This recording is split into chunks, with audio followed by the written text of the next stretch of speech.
Boa noite a todos que nos assistem. Vamos dar continuidade ao nosso webinar com uma mesa redonda que vai discutir o tema da conciliação ambiental. Acredito que o professor Albeni já se encontra na nossa sala, nosso auditório virtual já está aqui. O professor Albeni habilitou sua câmera. O professor Sérgio Alexandre, eles são os dois expositores dessa noite, né? Eu estou aqui na qualidade de moderador, né? Fazendo algumas intervenções em um tema tão instigante, tão importante como esse, né? Então, estamos encerrando o nosso evento com chave de ouro, já com saudades desses 2 dias de evento. Muitas pessoas têm feito elogios e sugestões, e certamente nós faremos outros eventos no futuro, né? Então, eu queria, agora, nesse momento,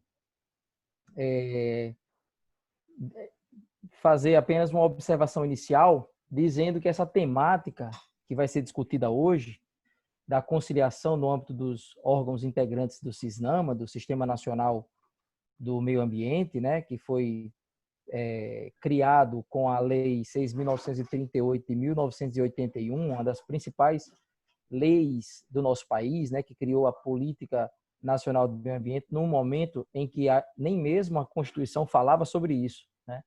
A Constituição de 88, ela inaugurou um novo momento, diria até que ela deflagrou um processo que está em evolução ainda, de um constitucionalismo ambiental no país.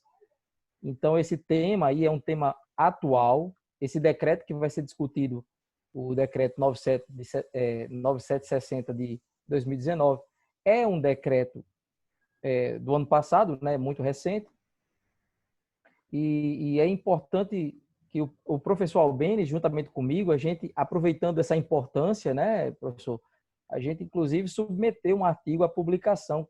Escrevemos um artigo sobre a importância da conciliação ambiental nos órgãos integrantes do CISNAMA. Nós aguardamos aí a publicação e assim, pela minha experiência também como advogado ambiental, tenho visto o quanto é importante que os órgãos ambientais estejam preparados, né, para receber bem o advogado, para receber as pessoas que se envolveram em algum tipo de infração ambiental e que podem, de alguma forma, compensar esse prejuízo.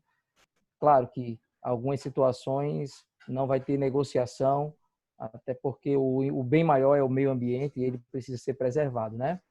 Então, eu queria, sem mais delongas, fazer uma apresentação dos nossos expositores, começando pelo professor José Albenes, né? Professor José Albenes Bezerra Júnior. Ele é graduado em Direito pela Universidade de Fortaleza, Unifor. Ele é mestre em Direito pela Universidade Federal do Rio Grande do Norte. Foi meu colega de mestrado, o que muito me honra, né?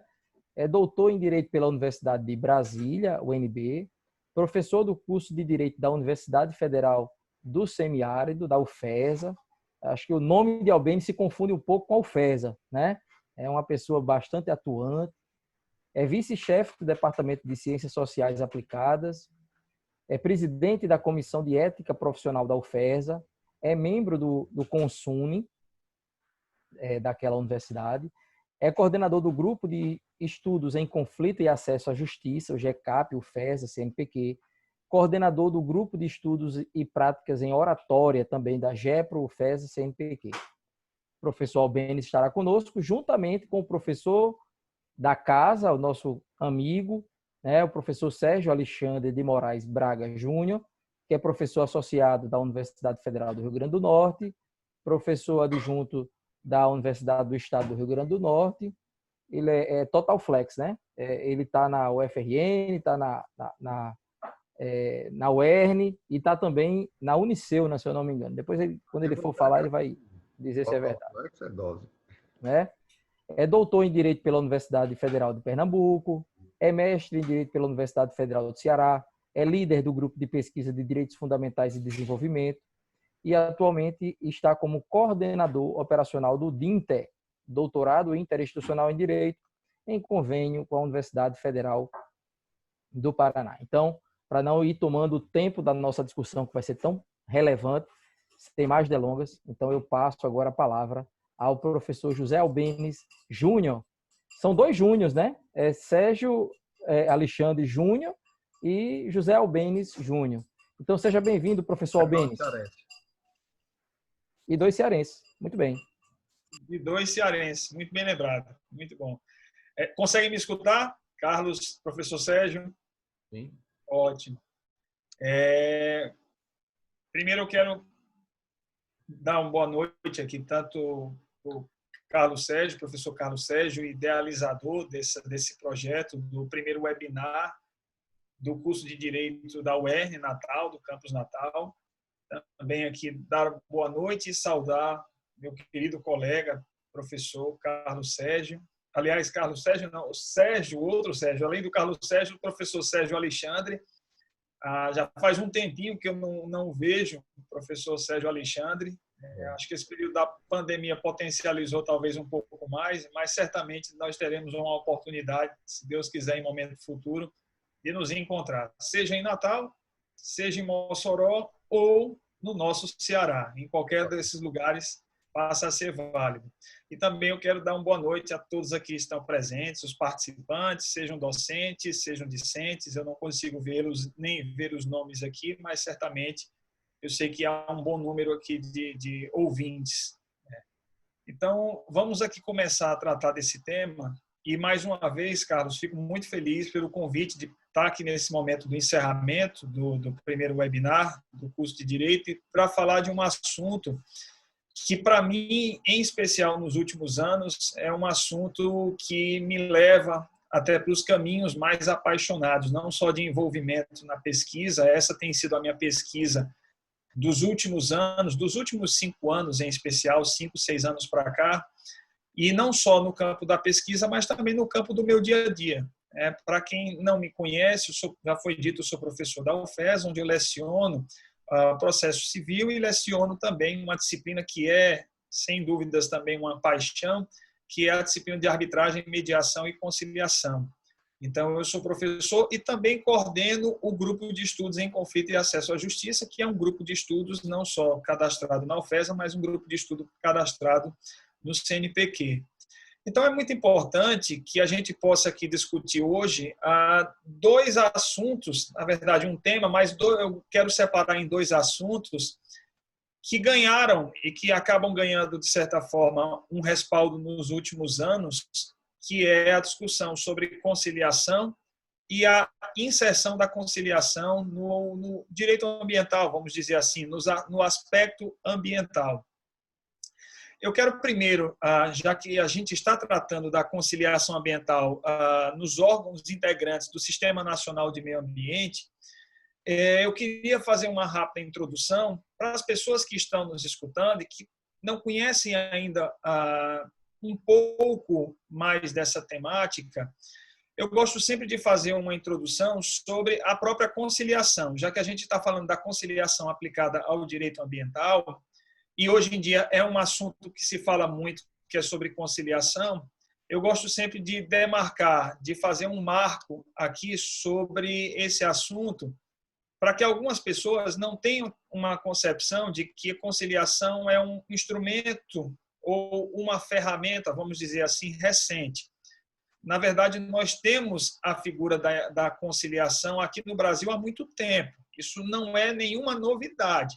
Quando as pessoas escutam, por exemplo, conciliação na seara ambiental, aí sim, talvez seja uma coisa, digamos assim, mais inovadora no campo da discussão. Mas a conciliação não é. A conciliação ela já tem a sua previsão, inclusive no campo legal aqui no Brasil, há muito tempo. O que eu sempre gosto de falar é que o que aconteceu nos últimos anos, eu pego até talvez os últimos 10 anos, o que acabou acontecendo é que a conciliação ela ganhou mais intensidade. Ela passou a ganhar muito mais intensidade e eu vou passar a dizer por que ela passou a ganhar mais intensidade. Mas não é por ausência de previsão. O que nós temos, e se nós formos aqui fazer uma garimpagem, se nós formos garimpar ao longo dos anos se havia alguma previsão legal sobre a figura da conciliação, isso nós vamos encontrar. E nós vamos encontrar, inclusive, se nós formos até mesmo buscar nas ordenações filipinas, você vai encontrar previsão da conciliação. Se você for buscar nas nossas primeiras constituições, você vai ver a previsão nessas primeiras constituições da conciliação como uma forma consensual de se resolver conflitos. Se você for buscar no aspecto legislativo processual, você vai encontrar, sim, você vai encontrar no Código Processual de 39, você vai encontrar no Código Processual Civil de 1973 e, claro, você vai encontrar, e aí eu vou para o discurso da intensidade, no atual Código de Processo Civil de 2015. Aliás, se nós formos até um pouco mais, voltarmos um pouco mais, antes mesmo de nós termos um Código de Processo Civil, já existia na chamada Consolidação das Leis de Processo Civil, conhecida à época de Consolidação Ribas, já havia ali uma delimitação muito bem clara da aplicação da conciliação. Então, não há nenhuma novidade, certo? Eu sempre gosto de dizer isso, seja em momentos como esse, seja em sala de aula para os meus alunos ou nos momentos de encontro de pesquisa, de que não achem que, pelo fato de se falar muito nos últimos anos sobre conciliação, que inventaram a roda e que está se falando de uma novidade aqui no Brasil sobre conciliação. Na verdade, o que nós temos nos últimos 10 anos, e aí eu vou tocar no ponto onde eu quero me aprofundar, é uma maior intensidade. Nós temos alguns marcos legais. Se nós formos analisar um clássico que eu indico para todas as pessoas, que é um livro do Mauro Capelletti e do Brian Gart, chamado O Acesso à Justiça, que todas as pessoas, quem leu, relê, ser um livro de leitura e releitura constante, mas para quem não leu, eu aconselho que leia esse livro. Tem outros vários autores que se debruçam sobre essa temática, mas o Mauro Capelletti e o Brian Gart talvez seja um dos clássicos, até conhecido a nível internacional, sobre esse assunto, que é o debruçar sobre o acesso à justiça. Que eles, como dois processualistas, um já falecido, o outro ainda vivo, mas já diziam no início do livro que o acesso à justiça é um conceito muito difícil de se definir, mas que algumas coisas eram muito claras, que o acesso à justiça deve ser compreendido como uma concepção de um sistema jurídico onde as pessoas podem, devem, reivindicar os seus direitos para que, através dessa reivindicação dos direitos ou dos seus direitos, elas possam ter respostas acerca desses direitos que são conclamados sob os auspícios do que eles chamam lá do Estado. Certamente, se Mauro Capelletti estivesse vivo hoje, boa parte do que ele levantou no livro dele, inclusive no segundo capítulo, como dos problemas ao acesso à justiça, ele já diria que um desses problemas, aliás, vários desses problemas, já foram sanados. E um dos que ele, até o Mauro Capelletti, em alguns artigos outros, chamava do Movimento Universal do Acesso à Justiça, ele dizia que um dos problemas é não termos um campo legal robusto ou que passasse a prever a conciliação, a mediação ou meio heterocompositivo mesmo, a arbitragem, como formas de resolução de conflitos. Isso é uma fase que já está superada. Hoje, quando alguém pergunta, por exemplo, de conciliação no aspecto ambiental, se alguém perguntar se há algum problema de ordem legal, certamente esse não é um problema maior, pelo menos não mais. Porque nós hoje temos legislação, eu vou utilizar esse termo mais comum, a granel, que passa a permitir. Se nós tínhamos um problema no passado, que era o fato de não termos legislações que passassem a permitir a utilização da conciliação nos mais diversos aspectos ou searas, isso é uma fase, digamos assim, já superada.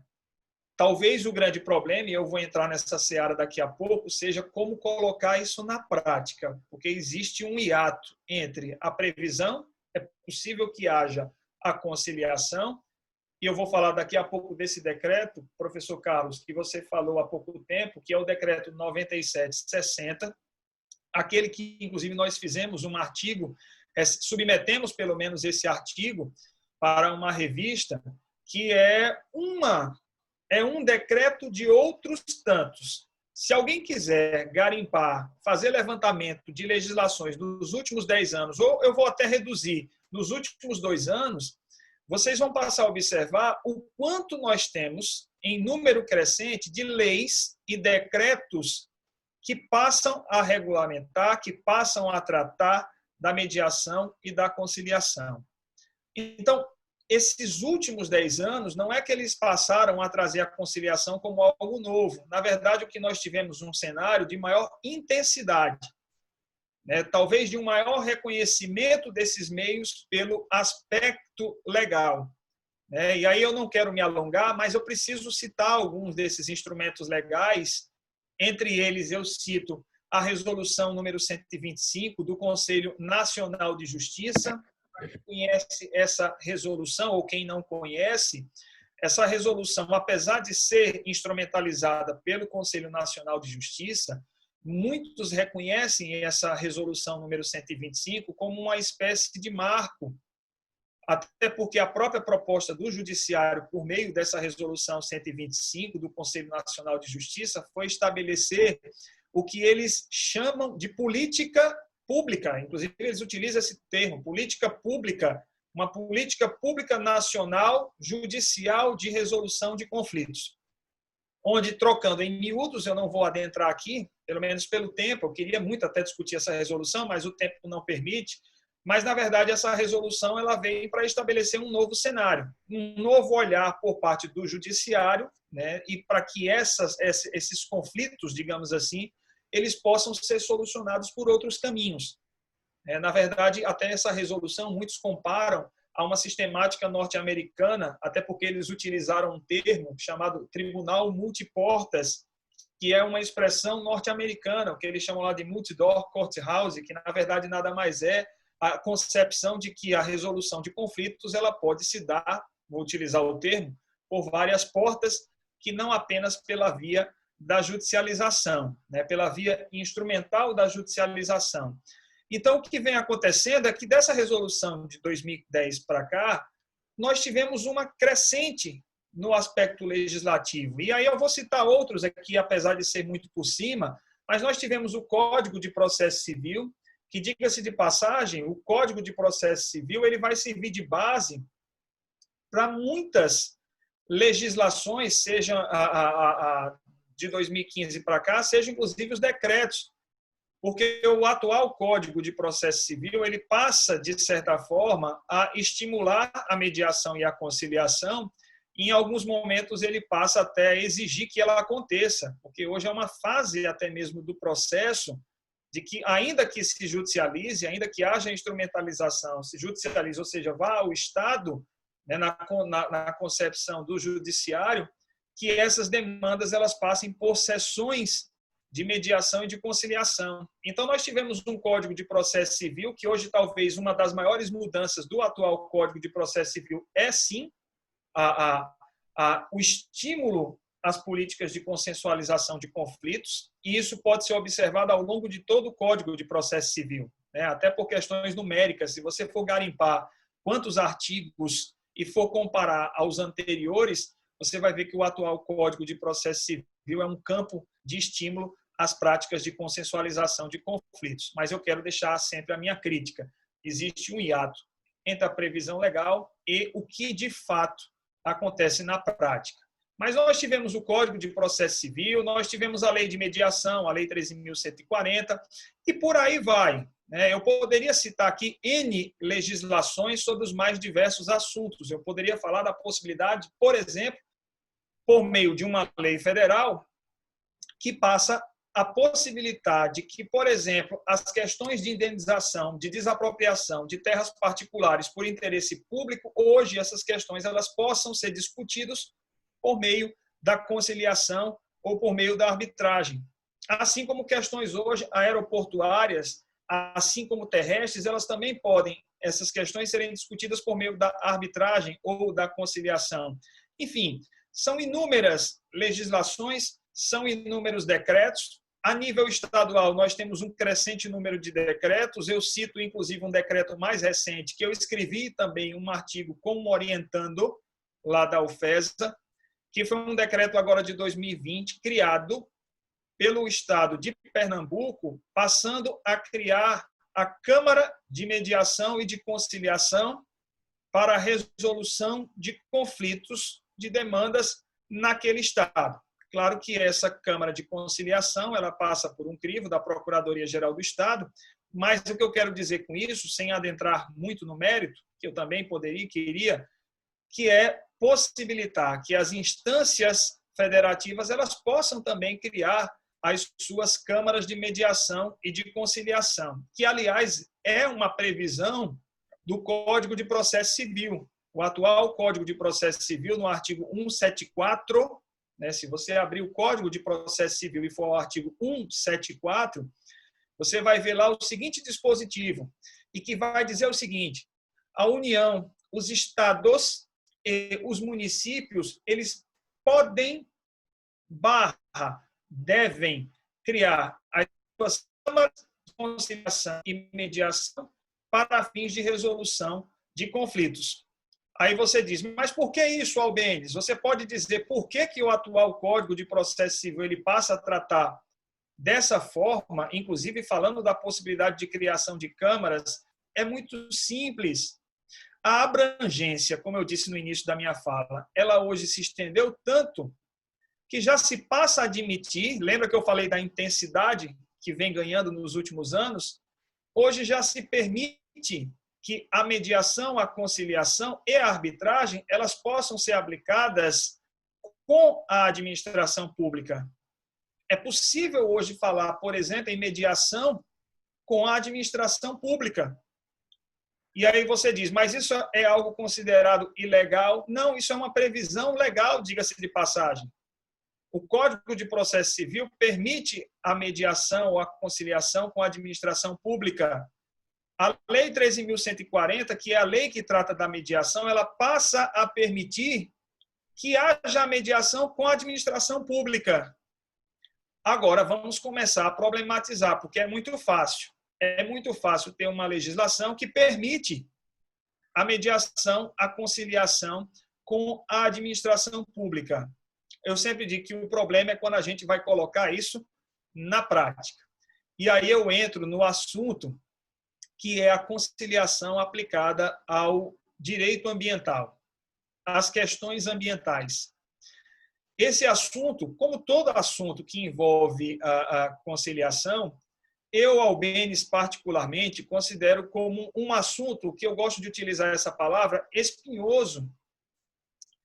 Porque quando a gente fala, por exemplo, de danos ambientais, é diferente de você estar falando de um dano na seara privada. Eu sempre falo que no campo, a mediação, a conciliação aplicada na seara privada, ele tem uma maior correlação, você tem uma maior facilidade de adaptação, né? Até por conta de alguns princípios da própria mediação. Ora, a Lei 13.140 vai dizer que um dos princípios da mediação é a autonomia da vontade das pessoas envolvidas no conflito. Quando você aplica isso à administração, existem algumas questões que também precisam ser observadas. Existem também os princípios da administração a serem observados. Quando a gente está falando, por exemplo, do direito ambiental, a gente está falando da observância também aos princípios do direito ambiental. Então, eu digo que é um assunto espinhoso, mas que não é impossível. Eu acho que cabe justamente na academia, né, entre outros ambientes, passar a se discutir. E aí eu vou destacar, aí, Carlos, eu não sei nem como é que está o meu tempo, eu peço até para você me controlar, porque se você deixar, eu vou, e eu não quero jamais tirar um minuto precioso da fala do professor Sérgio Alexandre. Então, qualquer coisa você me avisa aí, se eu tiver... Tenho 5 minutos? Ou isso é para dizer paz? Não, 5 minutos. 5 minutos. Tá certo, eu pensei que era paz. Mas tá bom. Então, eu vou entrar, para não perder o meu tempo, no decreto 9760. Né? O Carlos já tinha falado desse decreto. Esse decreto 9760 é um decreto que passa a estabelecer a conciliação na seara dos conflitos ambientais. Para ser mais específico, esse decreto ele vem a criar o núcleo de conciliação ambiental. Esse decreto, na verdade, ele alterou, ele faz uma adaptação, uma mudança a um decreto, que é o decreto 6514, se eu não estiver enganado, 6514 de 2008, e que ele faz algumas adaptações a esse decreto, uma alteração, desculpa, a esse decreto, criando o Núcleo de Conciliação Ambiental, criando o que eles chamam de NAC, né, e que depois foi falado de NUCAM, depois de uma portaria do IBAMA com o ICMBio, acabou chamando de NUCAM, de Núcleo de Conciliação Ambiental. Mas qual é a proposta? A proposta desse decreto federal é passar a estimular a conciliação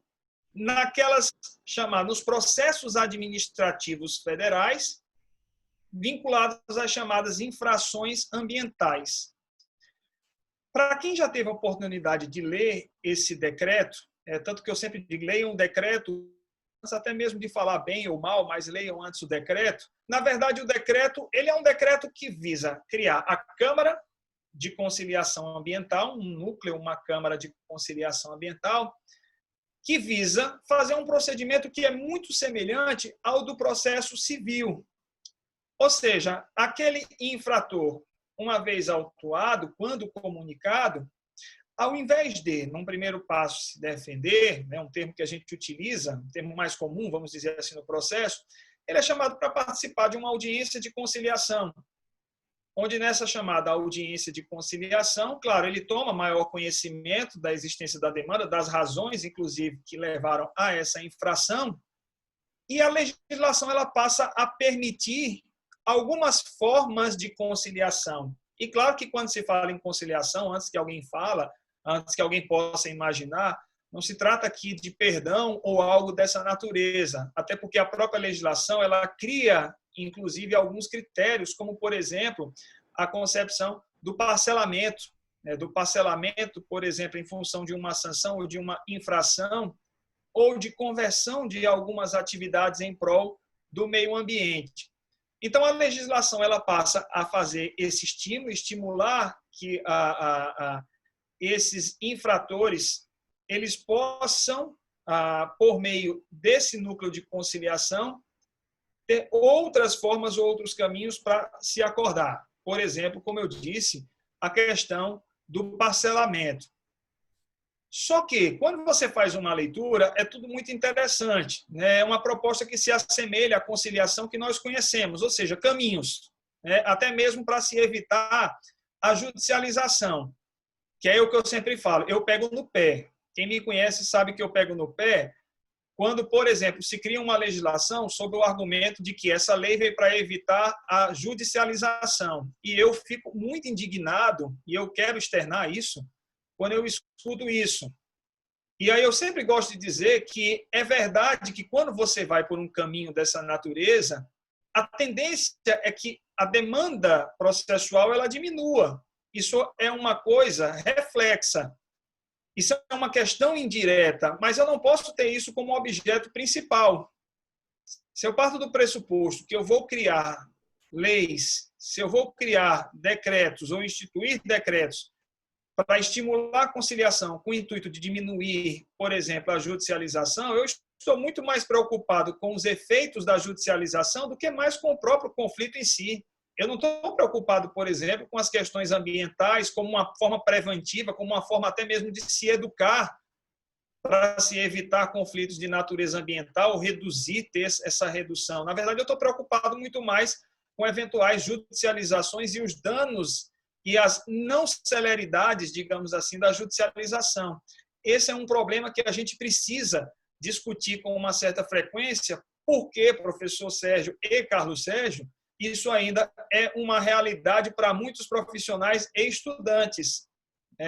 Mas isso não é culpa, em especial, dos estudantes, porque muito se passa a ideia de que os meios consensuais eles são meios para desjudicializar, mas pensando numa ideia de evitar a judicialização, para ser mais específico, para reduzir números de processo, como se mediação e conciliação fossem aspirinas, para evitar uma eventual dor de cabeça, ou como se fossem desentupidores, e que depois de desentupido, pronto, aquele aparelho não funciona ou não tem serventia nenhuma.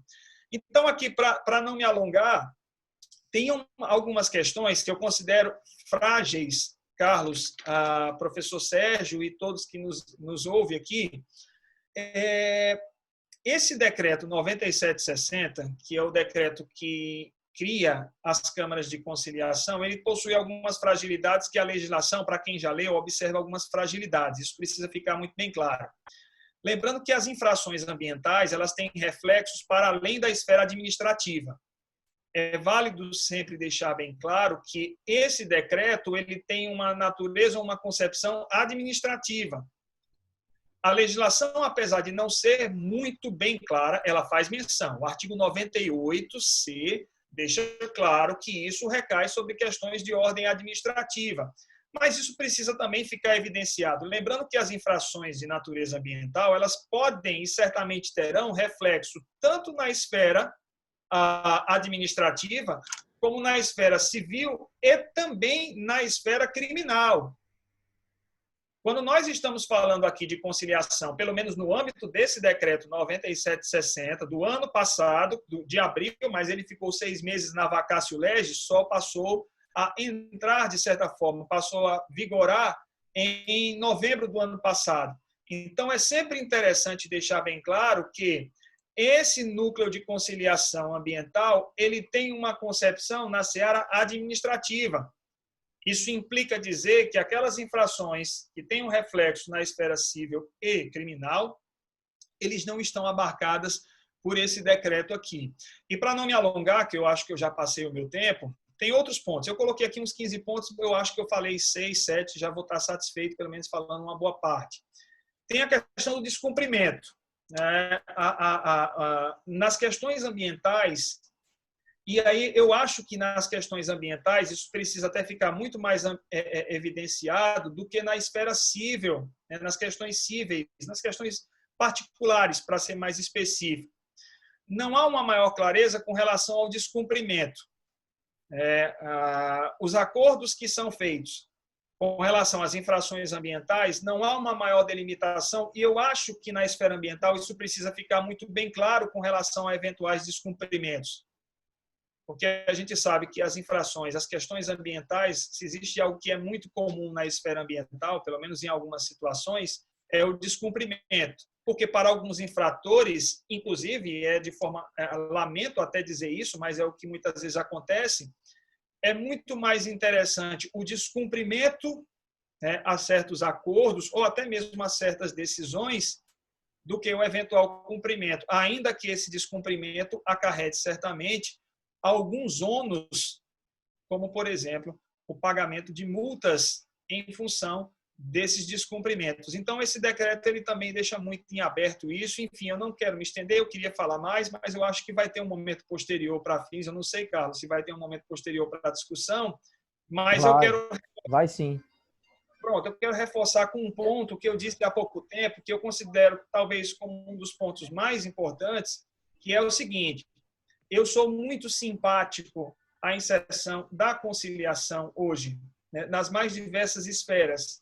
E eu sou simpático não apenas porque a legislação hoje ela passa a permitir, mas porque eu acho que é possível sim dialogar. Agora, como nós estamos falando hoje na seara ambiental, eu, Albêniz, considero esse como um dos pontos mais espinhosos, mas que nos dá a possibilidade sim de que a gente ainda possa passar por esse caminho, encontrando e aparando algumas arestas, claro, pensando sempre num bem que é a proteção do meio ambiente. Então, eu agradeço aqui a fala, eu fico à disposição, fiz algumas outras anotações, mas eu fico à disposição para tratar de outros assuntos relacionados a essa temática aqui. Muito bem, professor Albêniz. Como você sempre publica, né? Sempre posta nas redes sociais, não tem jeito, é um caminho sem volta, né? É famosa a sua publicação, sempre você coloca a mediação. Eu vou patentear, inclusive. É bom você patentear, de tão importante que é realmente a discussão. E eu acho que um ponto que eu gostaria apenas de frisar é que não há uma cultura da conciliação no Brasil. Infelizmente, se pretende criar, né, infelizmente, ainda há uma predominância de uma cultura da judicialização. Mas esse caminho, né, Albenis? Você quer falar alguma coisa, Albenis? Pronto. Mas isso é um caminho que nós estamos trilhando, né? E em relação a esse decreto 9760, é bom destacar que ele veio alterar um outro decreto, que foi o decreto 6.514 de 2018, que foi o decreto que regulamenta a Lei 9.605 de 1998, que ela ficou conhecida como a Lei de Crimes Ambientais. Então, sempre se falou em crimes ambientais, mas ela tem um nome completo, como a gente, inclusive, colocou no artigo, né? É Lei de Crimes Ambientais e de Infrações Administrativas. Então, assim, há algumas situações que é importante você destacar, levando em consideração o caso concreto. Por exemplo, o cidadão pega um barco e vai a um recife de coral fazer um passeio e, de repente, chegando no recife de coral, ele não pode lançar âncora, ele não pode fundear a embarcação e, de repente, ele pega e lança âncoras e fundeia a embarcação. E o órgão de fiscalização ambiental chega lá e constata duas coisas. Ele constata a infração administrativa, porque ele vai lavrar um auto de infração impondo uma sanção administrativa, aplicando uma multa ou qualquer outra medida do ponto de vista administrativo, e ele também vai registrar que houve um crime ambiental. Então, como você bem falou, né, professor? São duas esferas distintas. E o órgão ambiental, ele não vai conciliar no que tange ao crime ambiental. Ele vai comunicar, inclusive, ao órgão responsável, no caso o Ministério Público Federal, para que ele tome as providências em relação ao crime, apure o crime e, se for o caso, promova a ação cabível, né? Então, é um tema muito, não diria ser espinhoso, mas é um tema complexo e com muitos detalhes, né? E que certamente, talvez, esse momento aqui não seja suficiente para a gente esgotar a discussão, ou pelo menos aprofundar ainda mais na discussão. Eu queria, antes de passar a palavra para o professor Sérgio Alexandre, registrar a presença das professoras Ana Mônica, ela está aqui, a professora Ana Mônica e a professora Mariana, tá? A professora Mariana Vanucci, a professora Ana Mônica ainda estão conosco aqui acompanhando essa discussão, tá? Então eu gostaria agora, sem mais delongas, de passar a palavra ao professor Sérgio Alexandre para que ele possa fazer suas considerações. E no momento posterior ao professor Sérgio Alexandre, nós traremos aqui as perguntas que já estão sendo feitas para a gente debater. Boa noite, professor. Boa noite a todos. Professor Carlos Sérgio, professor Albenis, que há muito não nos víamos nos congressos do Comped ou na instituição que trabalhávamos juntos, ou mesmo lá no PPGD, da UFRN. Saúdo com alegria. Principalmente depois que o pessoal Albenis agora superou a fase do regime, já um novo homem, na verdade. Só permanece o único defeito, torcedor do Ceará. Ele vai se converter, se tornar Fortaleza, e aí passa a ter uma nova virtude, né? Saúdo também as professoras Ana Mônica e a professora Mariana, que aqui se encontram, bem como todos os alunos que aqui se fazem presentes. Bem, os professores Carlos Sérgio e Albenis facilitaram a minha vida, porque como debatedor, muitos temas que eles já mencionaram aqui não precisarão da minha intervenção. Eu, inicialmente, fiz uma conjugação de esforços para começar com a seara constitucional e depois entrar propriamente na seara ambiental no decreto 976019. Bom, como todos sabem, pelo menos os que já foram alunos do professor Carlos Sérgio de Direito Ambiental ou de Direito Urbanístico comigo, o professor Carlos, ou Direito Econômico, existe uma grande similitude na preservação ambiental, não só no artigo 225, mas nas competências ambientais e próprio na ordem econômica. Por quê? Porque o bem ambiental é bem de uso comum do povo, ou seja, categoriza o direito ambiental como direito de terceira geração, de direito difuso. E aí, para esquentar o debate, obviamente, levantar algumas polêmicas, que era o que o pessoal bem se propôs inicialmente, a gente identificou que a Rede de Sustentabilidade entrou com a DPF ação de descumprimento de preceito fundamental 592 no STF, justamente questionando o processo administrativo ambiental, porque no entendimento da rede de sustentabilidade, o processo administrativo ambiental não admitia conciliação, justamente porque se tratava de direitos indisponíveis, ou seja, se tratava do patrimônio que pertencia a toda a coletividade.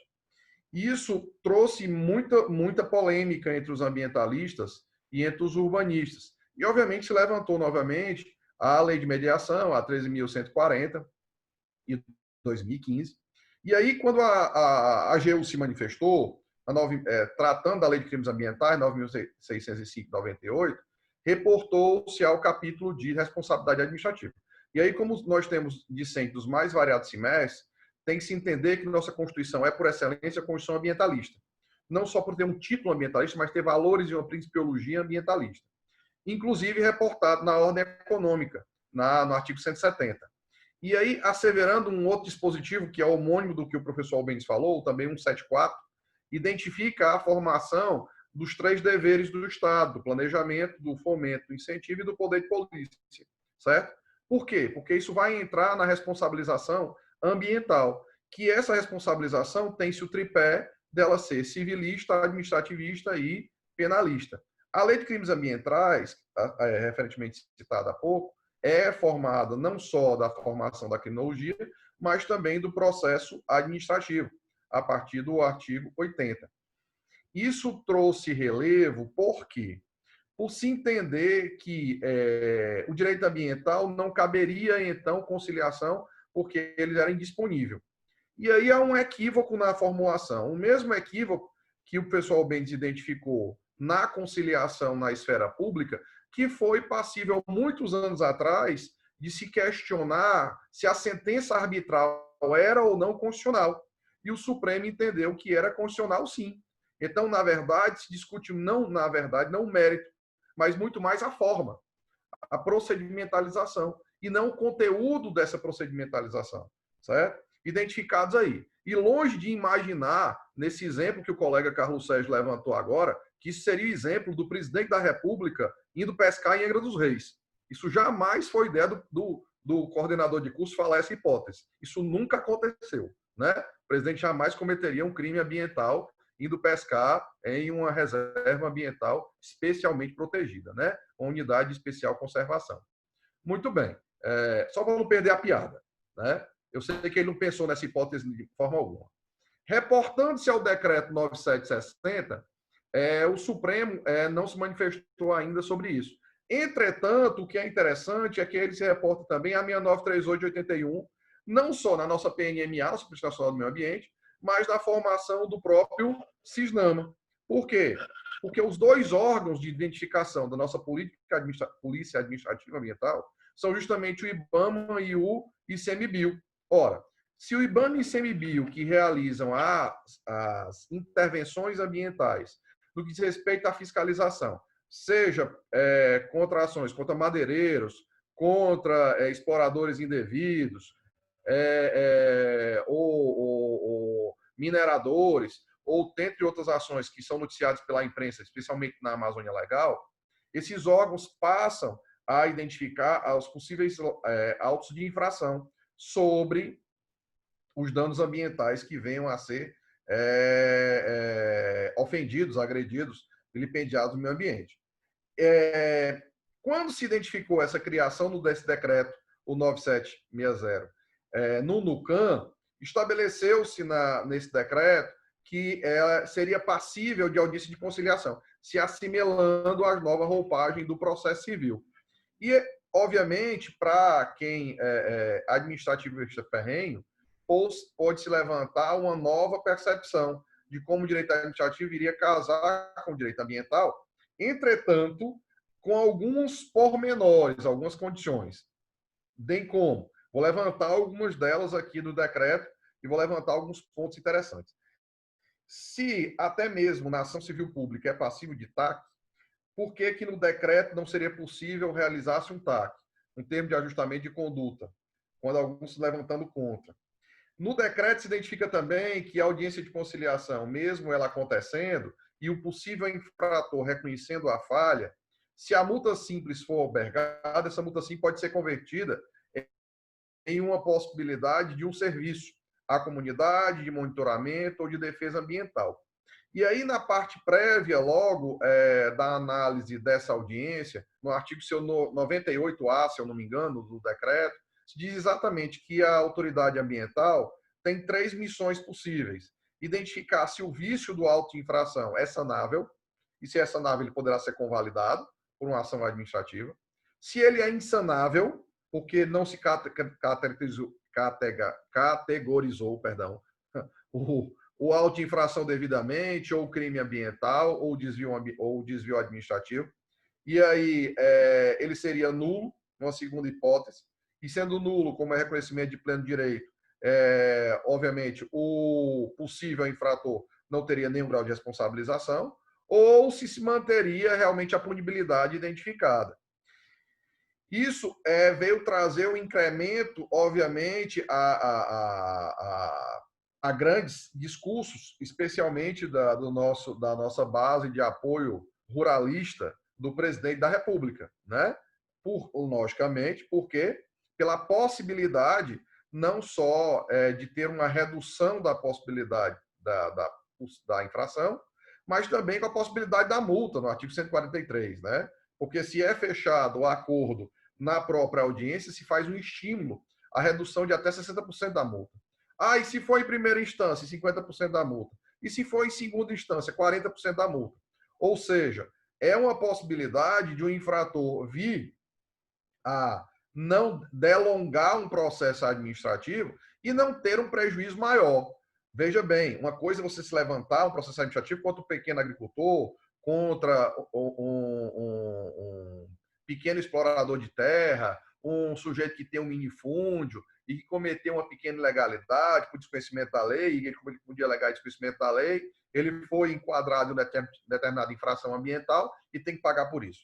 Mas quando a gente está falando de uma empresa de grande capital, quando a gente está falando em grande madeireira, ou uma grande serraria, ou uma grande mineradora, a multa pode ser milionária. E os efeitos indiretos que a lei de crimes ambientais estabelece podem ser mais prejudiciais do que a própria multa. Porque o sujeito pode perder o financiamento a um Banco de Desenvolvimento, do BNDES, o Banco do Nordeste, ele pode perder o financiamento do Banco do Brasil, da Caixa, ele pode perder a possibilidade de participar de novas licitações, de novas shortlists, ele pode ter a possibilidade de não contratar mais com a administração pública de 3 a 5 anos. Então, as consequências indiretas a um grande explorador ou um grande degradador podem ser mais severas do que simplesmente aceitar o dano ambiental. E é outra polêmica que se tem muito no direito ambiental, como direito urbanístico, é a valoração do dano ambiental, onde a maioria dos ambientalistas e dos urbanistas não aceita a valoração do bem. Porque se um dia eu entender que um determinado bem ambiental vai ser valorado previamente, quanto é que custa a destruição de uma mangueira? Quanto é que custa a morte de um tatu-bola? Vai chegar um determinado empreendedor, empresário, bilionário, e vai dizer, então a reserva de Mata Atlântica, todo do Parque das Dunas, vai custar R$1 bilhão, eu pago 2. Eu quero transformar tudo isso em um grande asfalto, um grande shopping center. Então, daí a ideia da não valoração, justamente pelo patrimônio indisponível que pertence a todos nós, da cadeia ambiental. Então, quando os órgãos ambientais do CISNAMA, com o poder de polícia, agora IBAMA e CMBio, permitem-se a realizar a conciliação, isso é perfeitamente plausível e, no meu entendimento, perfeitamente constitucional, aceitável esse entendimento. O que não é aceitável é que essa multa não venha incidir a reparação, como o próprio decreto tem identificar, ou não venha incidir uma responsabilização prévia. E é tão importante que haja o julgamento para isso, e daí uma das razões da ADPF, que ainda não se teve manifestação, é porque é importante que tenha um julgamento para identificar se o infrator será ou não punido, porque isso é fundamental justamente para crimes ambientais, para identificar a reincidência. Porque só com a reincidência é que eu poderei multar em duplicidade do futuro ou triplicidade do valor inicial que foi levantado antes. Porque se eu não tiver essa identificação dessa decisão final, eu não poderei, inclusive, identificá-lo se ele vai participar do cadastro, o chamado cadastro sujo, o cadastro de poluidores. eu tenho que saber, então, qual é a incidência e a maledicência possível desse infrator. Então, a ação de conciliação em si não é prejudicial. É a deturpação dela que se está, na verdade, questionando. E aí, é um tema sensível, como o professor Albênis relatou, é um tema sensível, que a gente está falando de patrimônio ambiental. E o patrimônio ambiental, vocês, a maior parte dos estudantes que estão nos assistindo, não se referem só ao artigo 20 da Constituição, com aqueles bens listados de patrimônio da União. Há tantos patrimônios intangíveis que não estão listados, certo? De valor arqueológico, de valor turístico, de valor paisagístico, que podem não estar vocacionados ali. E por não estarem vocacionados ali, podem sofrer influência do mercado, pode sofrer influência da depredação, né? Isso acontece em toda grande cidade, acontece em toda a formação do território nacional. Por quê? Seja com a extensão da nossa fronteira agrícola, que adentra a Amazônia Legal, seja em uma grande cidade, com a ofensa ao patrimônio urbano identificado, a gente tem a possibilidade de verificar novos méritos de infração ou novas possibilidades de agressões ao patrimônio ambiental. Então, a ideia de se criar uma conciliação e uma facilitação ao processo é uma ideia perfeitamente salutar, é uma ideia perfeitamente compreensível. O que não é compreensível é a possibilidade de o dano ficar mais leve do que a possível repreensão. Ou seja, o que se está levantando por muitos ONGs ambientalistas é que haverá um custo-benefício à possível infração sobre a degradação realizada, se eu reduzo a multa em 60%, se eu reduzo a multa em 50% ou em 40%, é o que se diz. Sempre que a gente tem a aula de responsabilidade ambiental administrativa, ou mesmo civil, há que se perguntar, uma multa de 50 mil reais para uma pequena empresa, qual é o efeito? Professor, nós podemos até faliar a empresa, mas uma multa de 50 mil reais para a Vale do Rio Doce, uma multa de 50 mil reais para a Petrobras, é nada. É nada. Certo? Então, a proporcionalidade da formação do dano, a constância do dano, isso é que vem ser levantado nessa possibilidade dessa degradação. Então, essa análise prévia do auto, já na audiência prévia ou na análise preliminar, antes da audiência, já é um pedido antigo de grande parte do empresariado nacional. A gente não pode se deixar negar que boa parte da administração pública governamental da atual gestão da administração federal não é favorável ao meio ambiente. Tá? Haja vista a primeira grande discussão ambiental logo após a posse do presidente, em janeiro de 2019, que já foi uma discussão se o INPE era um órgão político ou não era um órgão político. Se o desmatamento da Amazônia era razoável ou não era razoável. Então, na verdade, isso pode trazer um grande benefício para a celeridade processual? Pode. Pode trazer um grande benefício para a solução de grandes conflitos? Pode. Porque, da mesma maneira, não se pode generalizar, que podem haver poluidores, e aí segue-se aquele conceito do artigo 3º da 6938 de 81, da nossa lei da PNMA, e poluidor pode ser qualquer um de nós, pode ser pessoa física, jurídica, nacional ou estrangeira, pessoa de direito público, direito privado, não faz diferença. Portanto, pode existir poluidores que agiram de boa fé e não tiveram a menor intenção de degradar, como pode também existir pessoas físicas e jurídicas que agiram de má fé. E aí, com isso, vem a se ter uma redução desse enquadramento de multas, porque se dizia que ela era muito pesada. Então, aí tem-se uma margem de discricionariedade também perigosa, certo? Na norma. Essa margem de discricionariedade que pode não causar o efeito almejado, que era justamente o efeito educacional ou de cerceamento do dano ambiental. Então, a criação da NUCAM federal e a criação de núcleos de conciliação em todas as unidades de federação, inclusive aqui no Rio Grande do Norte, e isso estendido também aos órgãos ambientais também do CISNAMA, e aí quem lembra das aulas ambientais, seja do professor Carlos Sérgio, seja da minha na Federal ou aqui mesmo na UERN, vai identificar. Nós temos o IDEMA estadual, o CONEMA ou COEMA, na maioria dos estados, também que podem trazer um reflexo desses núcleos de conciliação. Isso é salutar pela celeridade, é salutar para não se ter um processo alongado e, obviamente, uma fuga dessa empresa sobre o meio, mas é fundamental que haja julgamento da infração, sim. Que haja julgamento da infração, independente se haja conciliação ou não ao final, para que seja homologado, então, pela autoridade superior, se uma conciliação ocorrer em audiência, até para se identificar a reincidência e a respectiva punibilidade àquela empresa. Porque se o mercado perceber que o custo-benefício da infração ou do dano ambiental é muito menor eu pagar uma multa do que eu ter que preservar, com certeza. Vão existir muitas empresas que vão ter grande capital, grande capacidade econômica e que vão realizar a degradação.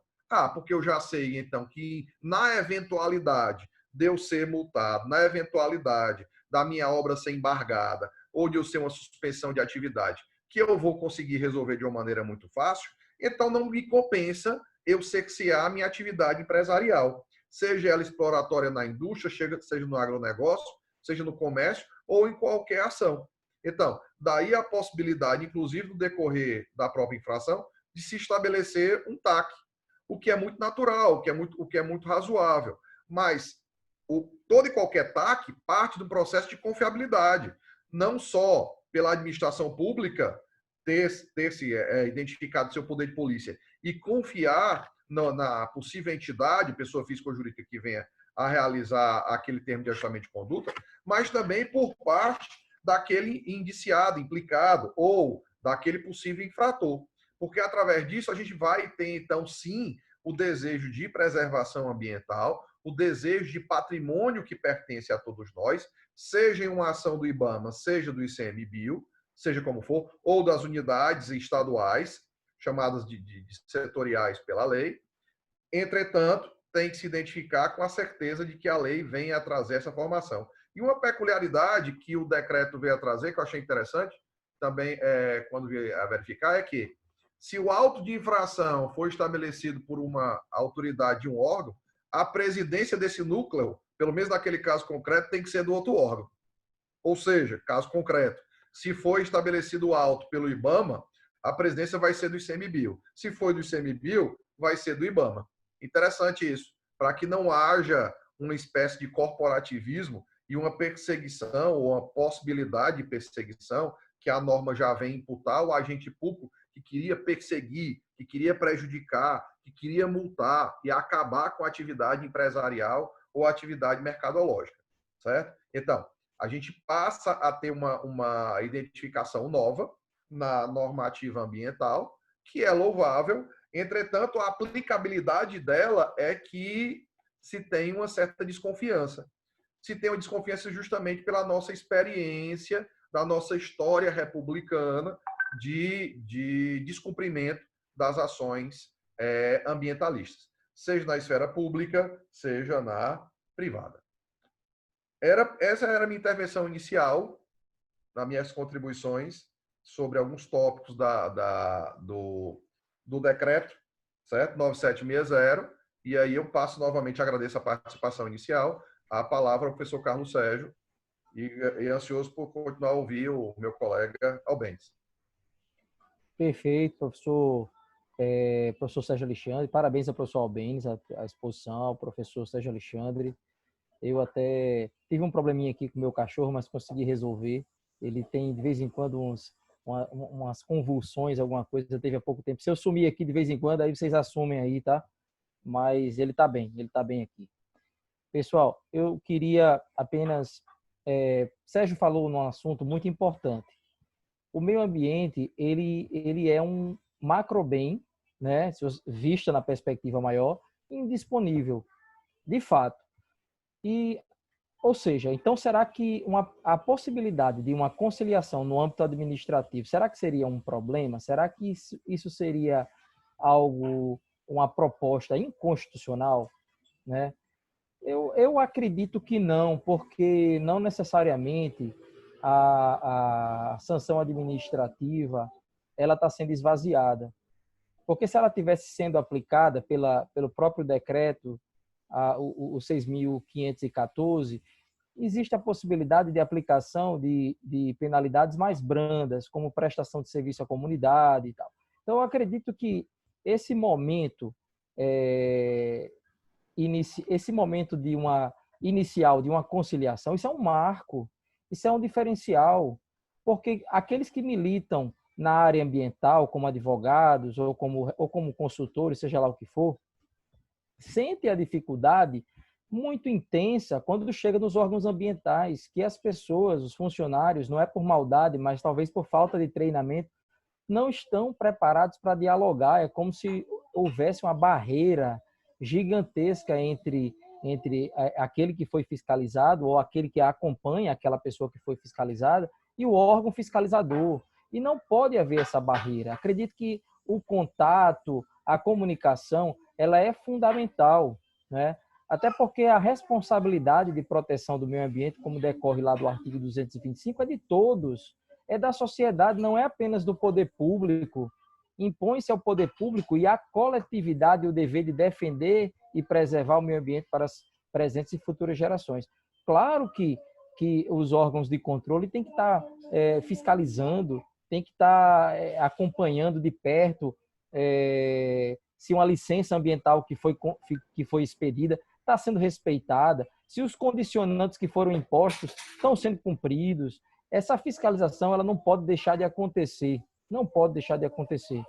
Então, assim, eu até lanço aqui um questionamento que é questão de concurso, né? Eu acredito que quem esteja aí nos assistindo, fica atento aí, que a gente vai começar a debater aqui alguns pontos bem relevantes. Por exemplo, eu fiz aqui um questionamento. O Estado ele pode dispor de aplicar sanções administrativas em face de infrações? Ele pode conciliar com o infrator? Então, assim, eu primeiro vou lançar essa pergunta ao professor Albêniz e ao professor Sérgio Alexandre, lembrando que eu peço que ao final das respostas dos professores, que eles sejam objetivos, porque eu vou lançar as perguntas dos alunos. E nós já temos perguntas de alunos e perguntas também de colegas professores, tá certo? Então, professor Albêniz pode começar. Boa pergunta, Carlos. Eu acho sim, eu acho que é possível sim, já que você falou esse verbo dispor, é possível que o Estado possa dispor para qualquer conflito que possa ser dialogado com o intuito de se buscar uma solução. E aí, entenda, Carlos, a questão do dispor, e eu quero sempre frisar isso por envolver a administração pública, sempre em observância, né? Observância, no caso aqui a gente está falando do direito ambiental, observância aos princípios do direito ambiental. Claro que quando você fala dispor, eu parto do pressuposto também de dispor daquilo onde há a possibilidade dessa disponibilidade. Onde se há possibilidade, se se trata de um bem disponível ou indisponível, mas que seja passível de alguma transação, eu acho que não há nenhuma problemática com relação a isso. O que eu volto a bater nessa tecla, que eu volto a bater numa tecla, é com relação a como isso vai proceder, né? O responder o sim ou não é mais fácil. Eu acho que o mais complicado é você dar a resposta, inclusive, principalmente a quem diz o sim. Porque se você diz não, ponto, acabou, não é possível. Agora, eu acho sim, um grande problema é esse. E foi bom, Carlos, você ter relatado essa experiência enquanto profissional que atua na área de ambiental, porque ontem, em um dos encontros nossos do grupo de estudos, nós falávamos de judicialização da saúde e a colega de vocês, inclusive, doutora Valéria, que é juíza no Sejusc Saúde, aí em Natal, e aí eu perguntei ao final o seguinte: Valéria, qual é a maior dificuldade que você sente nas sessões ou nas audiências de conciliação? E ela disse, a maior dificuldade que eu sinto, Albêniz, que eu posso citar talvez a maior, é a resistência por parte, por exemplo, das autoridades, vamos dizer assim, por parte daqueles que estão ali na audiência, representando o Estado, em função, por exemplo, das questões que você citou da burocracia, da questão de um excesso legalismo. Entenda esse excesso legalismo, quero deixar isso bem claro, como não há nenhuma possibilidade de resolução que não seja, por exemplo, pela via da judicialização. Então, não vamos abrir mão de qualquer outro caminho que não seja ou resolve-se da forma como deve ser, ou então vamos à judicialização. Então, eu acho que esse é o problema e também da preparação. Eu não sei se você vai tocar nesse ponto, mas a própria legislação ela tem algumas fragilidades, como, por exemplo, ela estabelece quem pode ser, a lei, o decreto, para ser mais específico, 9760, fala que essas câmaras devem ter pelo menos 2 representantes, deve ter 2 representantes como membros mediadores. Mas aí vem alguns questionamentos.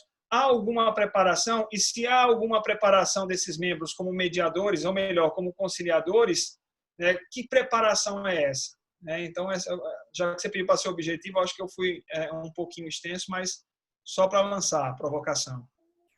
O objetivo nesse momento, porque daqui a pouco a gente vai ter mais tempo. Eu quero priorizar as perguntas dos nossos alunos. Eu queria só... Sérgio Alexandre, queria fazer algum comentário sobre o que o professor Albêniz falou? Eu responderia diferente. Na minha visão mais constitucionalista ou positivista, eu responderia diferente. Por quê? Pela classificação que a gente tem dos bens ambientais e até, mesmo que você seja privatista, direito civil 1, os bens públicos são de uso comum do povo. E aí tem aquela classificação que a gente identifica do direito civil 1 e dos direitos reais, são impenhoráveis, são oneráveis, são inalienáveis, são indisponíveis. Então, a regra geral é que entenda-se com os bens são indisponíveis. Disponibilidade, vírgula, a não ser que a própria legislação, o próprio ordenamento estabeleça condições especialíssimas para a exceção. Como, por exemplo, aí vem, nós temos compensações ambientais, operação urbana consociada, transferência de direito de construir, aí eu tenho transferência, direito de superfície, e aí tem 1000 institutos que o direito ambiental urbanístico, até sobre transação de compensação florestal, coisa que não se imaginava no Brasil, que aí pode ser incluído. Então, eu responderia diferente. Eu responderia que são indisponíveis, com exceções que a lei estabelece. Porque se eu deixar que é disponível em qualquer circunstância, são exceções perigosas, certo? Se deixar o administrador, a discricionariedade do administrador. Sendo mais... Perfeito. Agora, só destacando uma coisa.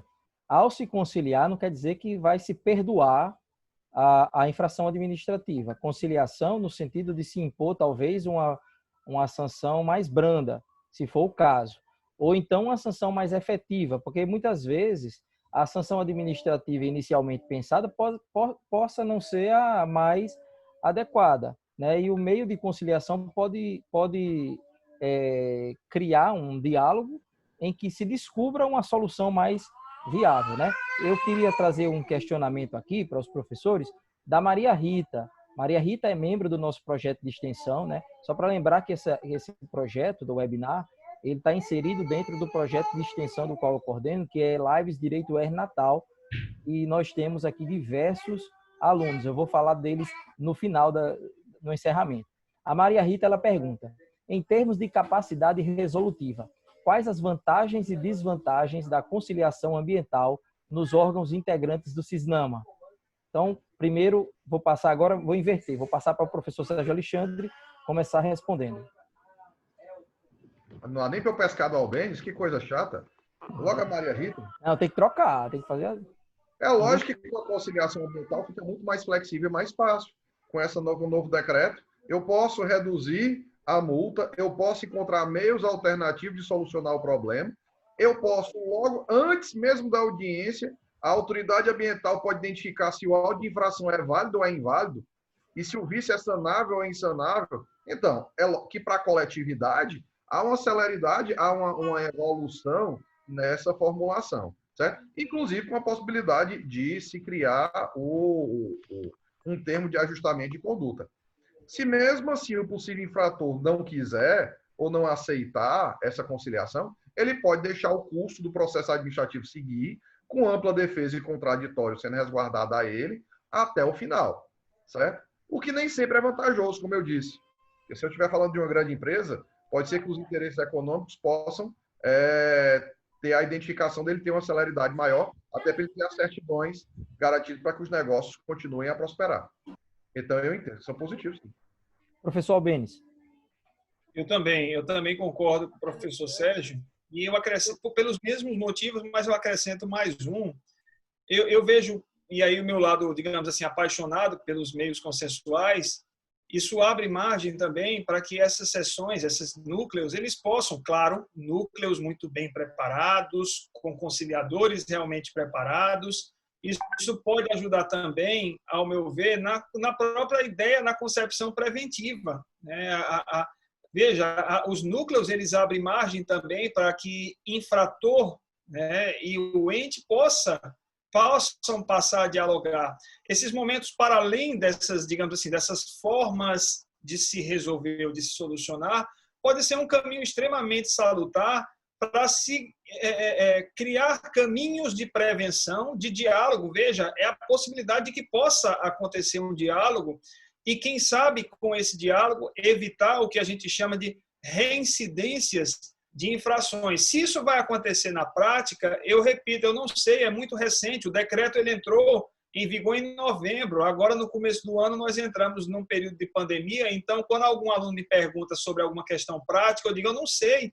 Não há ainda alguma coisa palpável nesse sentido, mas eu presumo que, se há de fato uma preparação desses núcleos e há um diálogo muito bem consistente, isso pode ter resultados não apenas para aquele caso em si da infração, mas, quem sabe, isso pode ter reflexos no futuro, evitando o que a gente chama de reincidência nessas infrações ambientais.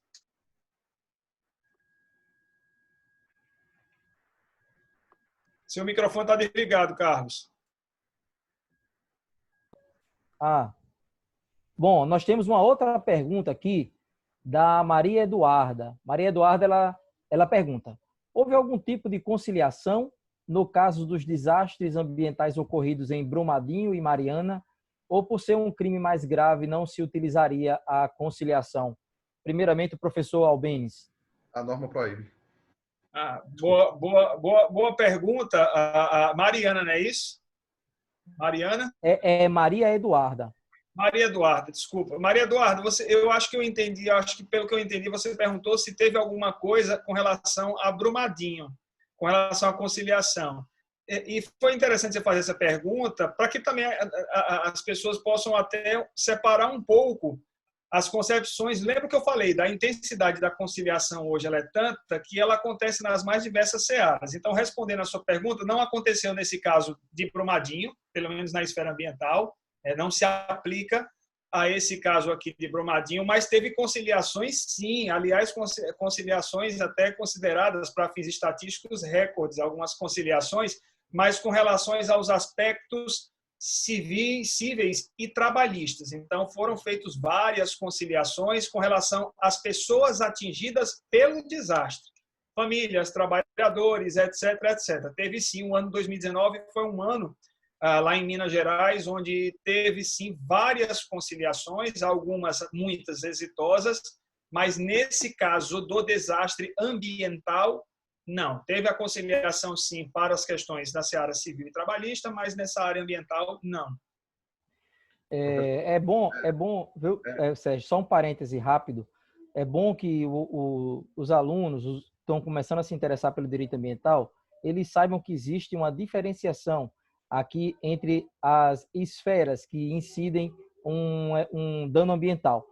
Nós temos sanções de natureza administrativa, penal, civil, né? São os tipos de responsabilidade. Responsabilidade civil, responsabilidade administrativa, responsabilidade criminal. E, além disso, além dessas três, existe a obrigação de reparar o dano, né?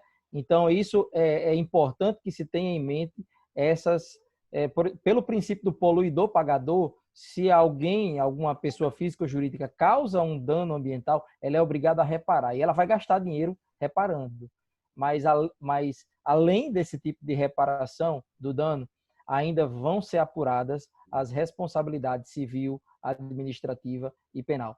Agora eu vou passar a palavra para o professor Sérgio Alexandre. Quer que eu repita a pergunta, professor? Você conseguiu aí captar? Não, eu entendi. Não aconteceu, no caso, Maria Eduarda, por duas razões. Primeiro, o decreto 9760 é em 2019.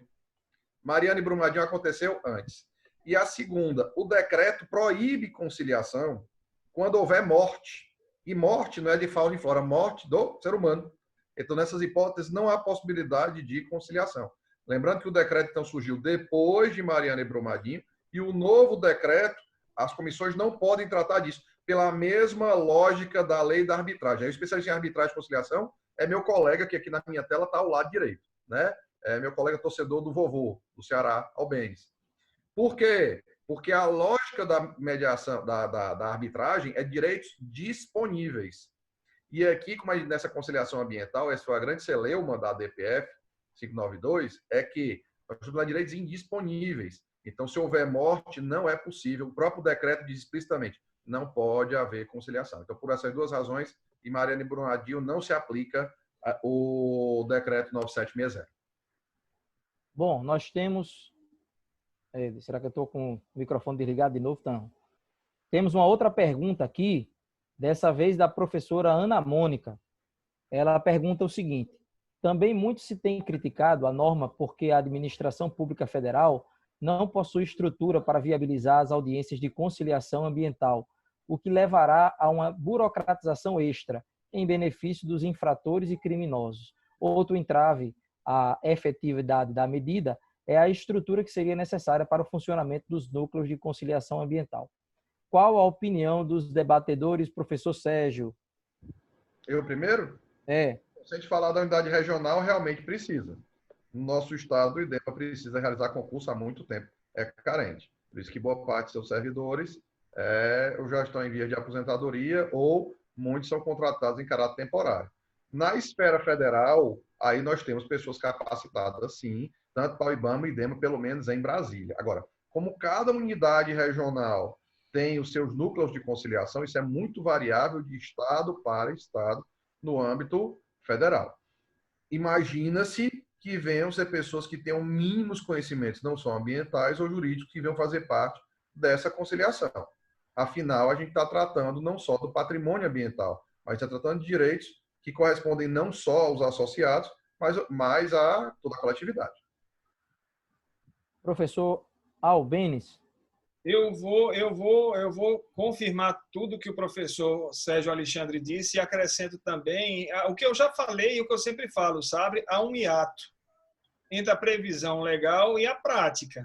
É o que eu sempre falo. É bonito você ver um decreto que cria o chamado núcleo de conciliação, que, aliás, depois veio um outro ato normativo do IBAMA, quando entrou em vigor em novembro, veio um ato normativo do IBAMA CMBio, inclusive falando da criação dos NUCANs, dos núcleos de conciliação, em todas as capitais, no DF, e eles criam um especial em Santarém. Tem todas as capitais, no Distrito Federal e em Santarém, no Pará. Mas a grande questão é essa. É muito bonito você ver a previsão da criação dos núcleos. A grande questão é como isso vai ser colocado na prática. E aí vem as questões, como o professor Sérgio Alexandre diz, estruturais, financeiras, de capacitação. Quem é que está atuando, por exemplo, nessa condição de conciliador? Qual é o conhecimento? Aliás, essa pessoa tem alguma formação, alguma capacitação para estar ali? Porque eu gosto até de dizer, às vezes a conciliação, quando ela não é bem conduzida, ela pode ser, inclusive, mais desastrosa do que, por exemplo, se fosse levada a uma eventual judicialização. Eu sempre gosto de dizer que uma conciliação não conduzida, ela pode causar efeitos tão danosos quanto, por exemplo, uma judicialização.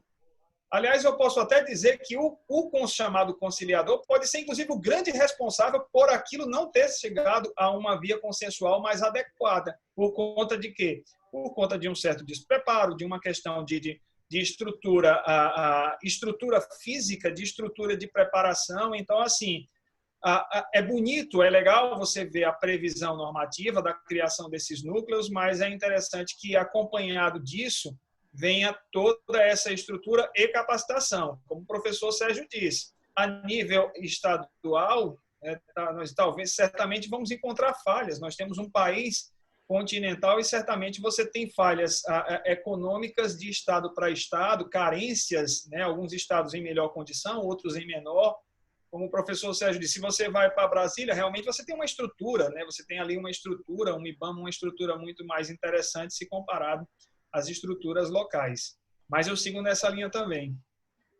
Eu tive uma oportunidade de fazer de acompanhar uma defesa bem interessante junto ao IBAMA aqui do Rio Grande do Norte, que a estrutura, o procedimento da defesa e do recurso ambiental é o seguinte: há a lavratura do auto de infração e se dá um prazo para apresentar a defesa administrativa. É o primeiro momento. Dessa defesa administrativa, se não houver, se não obtiver êxito, você recorre. a depender do valor da multa, esse recurso pode ser julgado no próprio IBAMA, aqui, né, na gerência regional. Mas se for um valor mais elevado, ele vai para Brasília. E eu tive a oportunidade de conhecer a estrutura do núcleo, da sede do IBAMA em Brasília.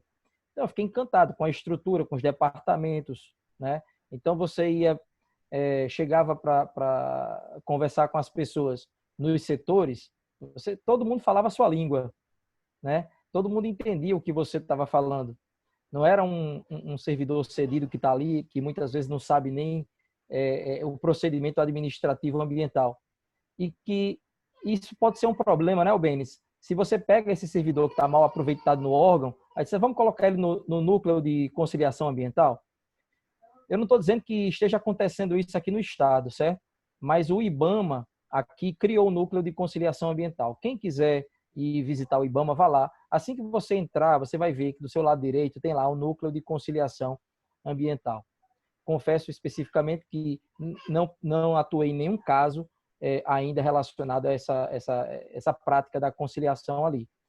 Mas é algo que alguns outros entes federativos estão pensando em copiar essa ideia, viu, Albênis? Não é só no âmbito federal, não. Entrevistamos aqui no projeto do curso de Direito da UERN, Natal, o diretor-geral do IDEMA, Leon Aguiar, e ele falou que há, sim, uma ideia de implantar núcleos de conciliação no âmbito estadual, no âmbito do IDEMA, né? Então, é algo que ainda vai ser discutido e uma proposta de lei para se criar, né? De modo que essa estrutura ela possa permitir esse diálogo, essa conversa com a sociedade, né? Então, acredito que isso seja louvável.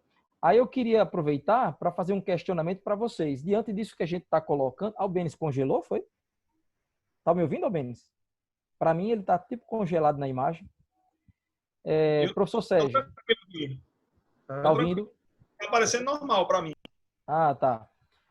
Então, vocês então enxergam que não há nenhuma inconstitucionalidade nesse decreto 9760 de 2019. Não é isso, professor Sérgio? Não, eu não enxerguei nenhuma inconstitucionalidade nele, não. Eu acho que ele é viável. Agora, a viabilidade prática dele é que é o problema. Até porque, nas instâncias de julgamento anterior do antigo decreto, você vai avaliar que a própria autoridade pública, pelo princípio da boa-fé, da fé pública, já podia avaliar se o auto de infração era válido ou inválido. Já podia se identificar se havia algum dano remediável à defesa de um possível infrator ou não. Já podia se tentar uma conciliação. Na verdade, houve um maior... como é que eu posso nomenclaturar? Houve uma maior plenitude, uma maior abertura para que houvesse não só uma redução de multas, mas uma maior discricionariedade da autoridade administrativa para tentar solucionar um possível processo administrativo. O que não necessariamente vai implicar em uma exoneração de responsabilidade na esfera penal, na via judicial, ou da responsabilidade civil. E o que o próprio decreto também vem identificar é que o princípio da reparação tem que se continuar a existir. A reparação e a responsabilização são indisponíveis. Então, se aquela parte que veio a ser intimada para que viesse a responder aquele processo administrativo e ela conciliou, independentemente do mérito de qual o processo está se levantando, eu acho que é bem viável e de ser muito mais prático na ação da administração. Professor Albênis. Também acho não há inconstitucionalidade, ao meu ver. Tanto que o que teve digamos assim, de manifestação, acho que até que o professor Sérgio fez menção, não foi nem uma ADI, foi uma ADPF. Uma ADPF que foi ajuizada, se não me engano, essa ADPF foi ajuizada pelo Partido Rede de Sustentabilidade, inclusive sob a arguição não de inconstitucionalidade, mas justamente da questão da legalidade. E no campo da legalidade não há nenhum óbice. É o que eu falei aqui no início. A legislação ela permite hoje, né, a legislação mais aberta, a legislação geral, como é o caso do Código de Processo Civil, por exemplo, permite que seja realizada a mediação, a conciliação com a administração pública. Talvez uma falha, e isso precisa ser sanado por conta do decreto, são justamente essas omissões ainda, essas questões ainda que não ficaram muito claras, ainda não ficaram muito evidenciadas, não só pelo próprio ato normativo, mas principalmente pela prática. Eu acho que as falhas estão muito mais de questões práticas e estruturais do que no campo da própria legislação. Muito bem. Eu só queria acrescentar um tópico que eu esqueci de falar, é que quando se vai na esfera da judicialização, a autoridade judicial pode, depois do processo, em muitos momentos, identificar uma transação penal. Ora, eu parto da lógica de quem pode mais, pode menos. Se nós estamos em um pé de igualdade da administração pública no julgamento administrativo, isso na esfera penal, que é considerada até mais gravosa, porque pode, na esfera administrativa, até interditar, embargar uma obra, ou até desconsiderar a personalidade da empresa para asseverar o patrimônio dos seus sócios, se até nesses casos é possível, imagina na esfera administrativa que é considerada uma incidência de menor gravidade. Então, eu acho válido. Bom, eu queria fazer um registro aqui dos nossos extensionistas, que nos ajudaram bastante nesse evento, estão nos ajudando, né? É o Eric Freire, a Eveline, a Joelma, a Carla Leal, a Maria Rita e a todos, o pessoal do Centro Acadêmico também, que tem nos ajudado a formar as mesas, né? Uma das mesas que foi os alunos estiveram à frente. E, bom, eu queria agora, nesse momento, só fazer uma observação final e passar a palavra para o professor Albêniz e o professor Sérgio Alexandre fazer suas considerações finais, mas eu queria destacar a importância, né, Albêniz, dos princípios do direito ambiental, porque toda essa discussão que a gente colocou aqui, se vai ser possível conciliar ou não, se vai ser possível mediar ou não, tudo deve ser interpretado à luz dos princípios do direito ambiental, né? Porque se existe no direito administrativo o princípio da indisponibilidade do interesse público, no direito ambiental existe a indisponibilidade do direito ao meio ambiente ecologicamente equilibrado. Então, a gente tem que destacar aqui alguns princípios, inclusive do nosso artigo, que certamente, eu creio, pela qualidade das nossas intervenções, o professor Albêniz também, com a experiência, será publicado e nós disponibilizaremos depois. Princípio do poluidor-pagador, princípio da prevenção, princípio da precaução, princípio da cooperação, princípio da participação, princípio do desenvolvimento sustentável. Esses princípios, eles devem ser interpretados, devem ser lastreadores de todo esse processo aí de comunicação entre a sociedade e o órgão ambiental, né? De modo que possa se chegar a uma solução mais adequada e que não seja prejudicial ao meio ambiente, né? Então, diante dessas minhas breves falas, acredito que não só eu, como todo mundo está muito cansado, principalmente os alunos também. Eu queria passar agora a palavra para o professor Sérgio Alexandre fazer suas considerações finais. Bem, eu agradeço demais participar do primeiro webinar Direito. Foi uma luta, a gente estava tentando mensurar ele há algumas semanas e finalmente se viabilizou. Eu acho que é a última grande ação da gestão do professor Carlos Sérgio, na coordenação, meu colega irmão. Que estou me despedindo, né? Estou me despedindo, né? Está se despedindo, mas mantém-se em nosso coração, né? A coordenação das atividades do nosso projeto de extensão, com o webinar, com a publicação das nossas obras, sim, né? Sim. Estão se viabilizando. Já o convite pessoal bem de participar das próximas, né? Não tenho procuração desse coordenador nem do próximo, apesar de achar que o professor Claudomiro vai nos ajudar, mas eu sei que a gente vai continuar. Com prazer estar com o pessoal Benes, não só aqui, mas em outros eventos. A gente tem que se encontrar não só na academia, mas fora, né? Seja em Natal, realmente, Mossoró, ou em Fortaleza, se assim for possível. E eu sei que o meio ambiente é um tema de constante discussão. O meio ambiente, seja ele natural, seja ele artificial, urbano, cultural ou trabalho. E agora os 4 foram afetados pela pandemia, né? Então, eu me despeço com uma pequenininha mensagem que eu ouvi um dia desse e eu achei interessante. Após 3 grandes momentos, a humanidade passa a estar renovada e mais feliz. O primeiro momento é uma guerra. Quando se acaba uma guerra, as pessoas ficam mais felizes, com esperança de futuro. No ato que nós tivemos o baby boom após a Segunda Guerra Mundial. Após uma grande pandemia, isso também acontece.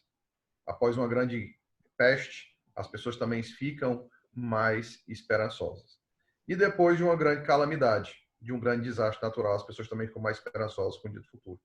A gente está passando por uma, e graças a Deus, eu imagino que esteja se finalizando, e a gente vai poder voltar a se encontrar, se abraçar e ter suas atividades normais, inclusive na academia, certo? Mesmo que isso demore um pouquinho mais. Por isso, eu me despeço e agradeço a todos. Apresento o professor Carlos Sérgio, começamos e terminamos o evento, pessoal bem de todo o corpo docente, além dos colegas que aqui estiveram presentes, professora Ana Mônica, nosso colega meu natalense, meu moçoroense agora na UERN, né? Professora Mariana e outros que aqui estiveram. Abraço a todos. Professor Albênis.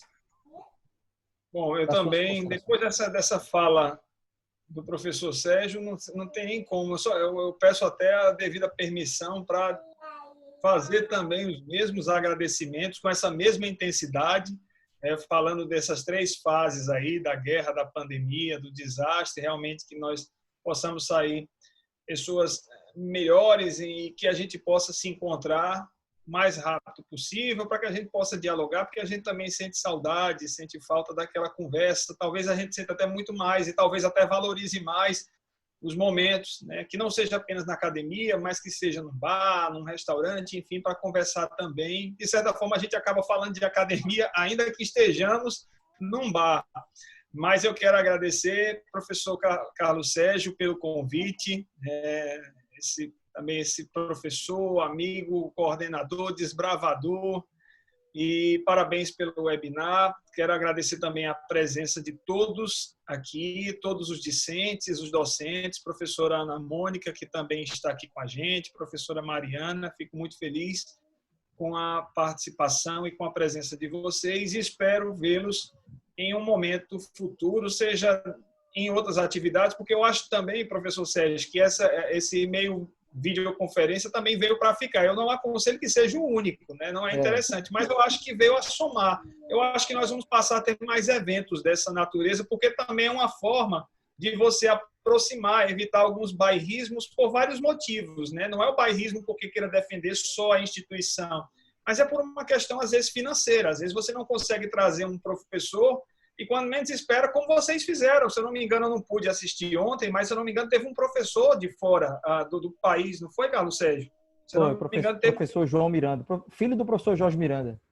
Pronto, ele estava certamente, claro, em Portugal, mas isso mostra também que esses instrumentos, essas ferramentas servem para aproximar, ou seja, estou aqui, né, em um outro país, como a gente gosta carinhosamente de chamar, da Moscow City, estou aqui em Mossoró, em um outro país, mas estou com vocês aí também. E espero vê-los.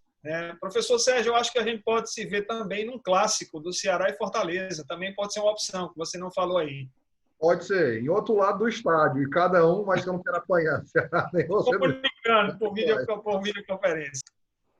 Bom, pessoal, então chegamos ao fim do primeiro webinar do curso de Direito da UERN, no campus de Natal. Eu agradeço a nossa audiência, discentes, docentes da UERN, de outras universidades, em especial o FRN, o FESA, o UNP, o Uniceuna, o UniRN, o UNP de João Pessoa e outros profissionais que nos acompanharam nesses 2 dias de evento. Também eu gostaria de agradecer aos nossos palestrantes, obviamente, ao diretor do campus de Natal, professor Chico Dantas, a Priscila e a Wagner, do setor de mídias do campus de Natal, e aos extensionistas que eu já citei aqui, né, do nosso projeto de extensão. E eu gostaria de fazer o encerramento da minha fala, viu, Sérgio? Rapidinho, a gente faz a foto já. Que é uma poesia que eu li, uma poesia de minha autoria, que eu li no lançamento do meu livro. E essa poesia se chama Carta para as Futuras Gerações. E ela diz assim: nos desculpem, meus queridos, por tanto egoísmo. Evolução desastrosa, um pouco de oportunismo. Fartos recursos tivemos, hoje sei que restam poucos, amanhã sei que ficam raros. Parece que somos loucos? A culpa é de um esquema nada fácil resolver. Consumismo tecnológico que não para de crescer. Nos perdoem a ignorância e a nossa acomodação. Preocupados estivemos com a nossa evolução. Evolução financeira, riquezas, dominação. Só esquecemos uma coisa, de compartilhar com os irmãos. Triste sina essa que é real. Tanta dor, tanto lamento, a falta que me faz mal. Vivemos em um mundo difícil de se viver. Na luta pela sobrevivência é matar ou morrer. Tão difícil de aplicar o sentimento bom cristão, mas sua força persiste. É rocha, é fogo e pão. Conferências, encontros mil, debates que nunca cessam. Rússia, China e Brasil divergem, no fim acertam. Muito se fala hoje em dia de um desenvolvimento sustentável. Explorar o ambiente de uma forma menos rentável.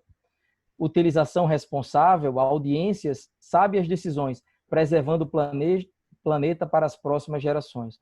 Nos desculpem o excesso de lixo que nós geramos. Não aprendemos a reciclar o consumo que tanto amamos. Nos perdoem nossos filhos, não fizemos por maldade. Fomos egoístas e medrosos, faltou-nos caridade. Eu espero que a gente possa realmente mudar os rumos do nosso país, da nossa cidade. Eu acredito que nós temos sim que ter a esperança, né, em um futuro melhor. E com essa minha fala, eu já me despeço de todos, dizendo que fico muito feliz com a adesão, com o apoio de diversos professores. Eu agora queria que vocês abrissem o microfone, fiquem à vontade aqui, esse espaço agora é nosso, para quem quiser falar, cumprimentar, perguntar, fiquem à vontade, esse espaço agora é nosso e espero que todos possam participar.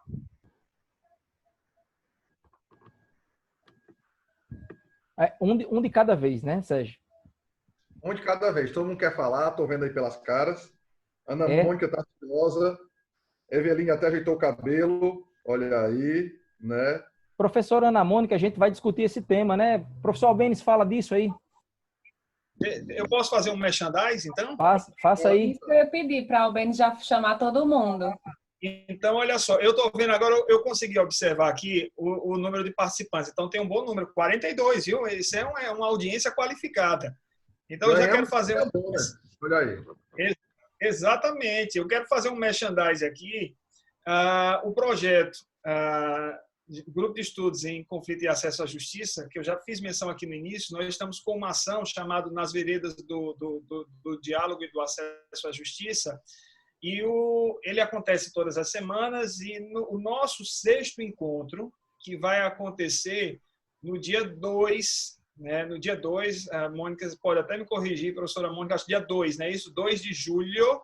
2 de julho vai acontecer o nosso 6º encontro, onde nós vamos falar de conflitos ambientais, práticas de conciliação e conflitos ambientais. Nesse dia vai ter uma espécie de inversão do ônus da prova. O que é essa inversão do ônus da prova? Eu, Albênis, vou estar na condição agora de mediador, e a professora Ana Mônica e o professor Carlos Sérgio, e também o professor Sérgio, também sinta-se convidado para estar conosco nesse dia 2 de julho, para que a gente possa também continuar esse diálogo, né, que se iniciou, de certa forma, hoje, e que vai se estender, e que eu acho interessante. Eu acho que não deve adormecer aqui, né, ser uma questão tanto quanto esporádica, mas que a gente possa continuar esse discurso. E aí vai acontecer, quem tiver interesse, é só acompanhar a página do GECAJ, tem uma página do GECAJ, GSAJ, no Instagram, que os alunos, os pesquisadores, os membros do GECAJ estão sempre alimentando. Então, se você colocar GECAJ no Instagram, ou quem tiver interesse, pode até mesmo falar com o professor Ana Mônica, o professor Carlos Sérgio, o professor Sérgio, e dizer, olha, eu não estou encontrando, e fiquem à vontade, passar contato, algum e-mail, que aí eu vou levar a essa inscrição. O processo é mais simplificado, lá a gente faz pelo Google Meet, então a gente só faz lançar. Eu gosto muito do Google Meet porque ele parece ser mais simples, mas ele é bem mais, menos, nos dá uma dor de cabeça em menor nível.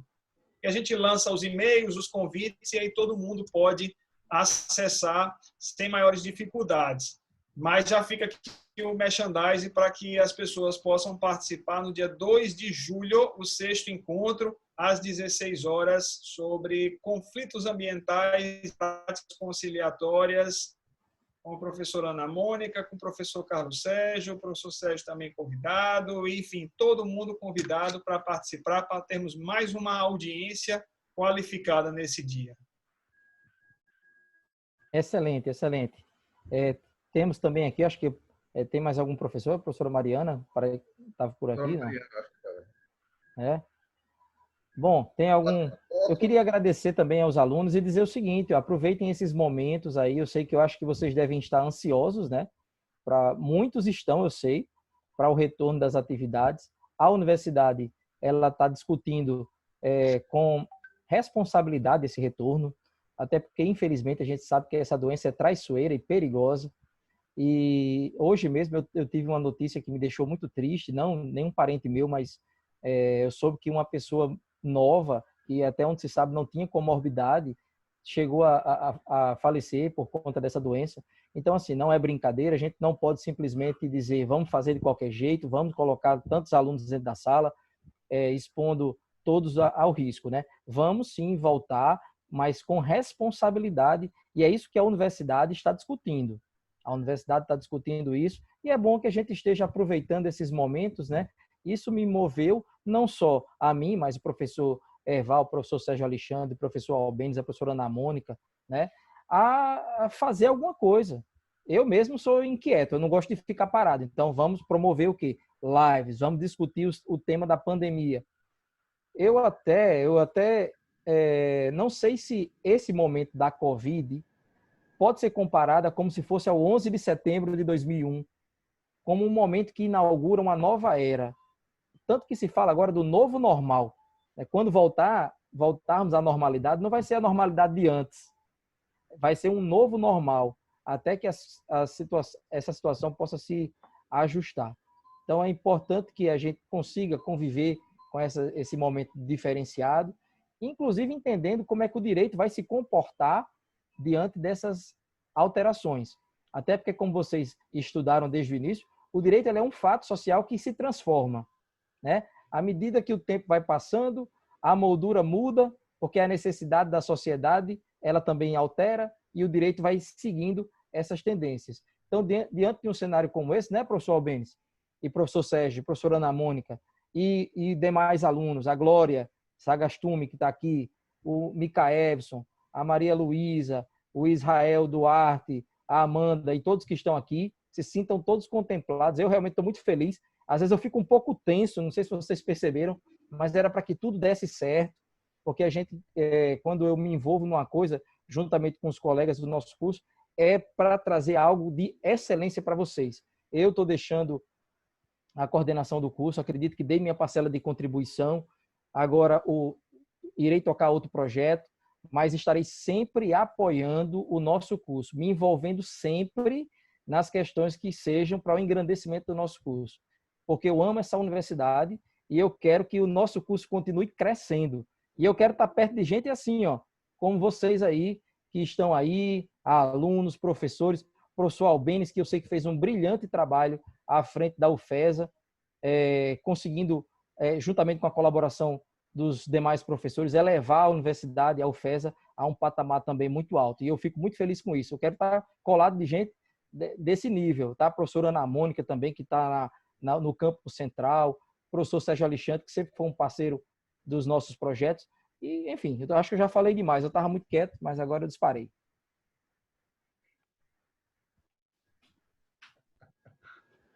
É bom que ele corta meu tempo, não sei quantas vezes, mas no final ele sempre prolonga, eu acho ótimo. Eu tinha pedido até para Priscila para colocar uma música aí no final. Aí eu me lembrei da colação de grau que colocaram a música do We Are the Champion no final.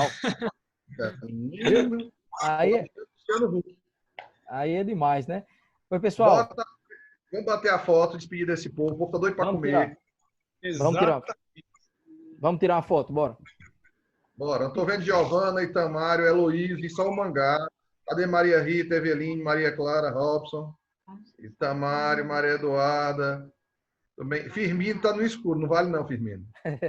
Vamos lá, vamos tirar esse registro. Vamos Olha, tirar essa... deixa eu compartilhar aqui uma questão, já que estão dizendo que vai ter um novo normal, né? É o que dizem, Olha, né?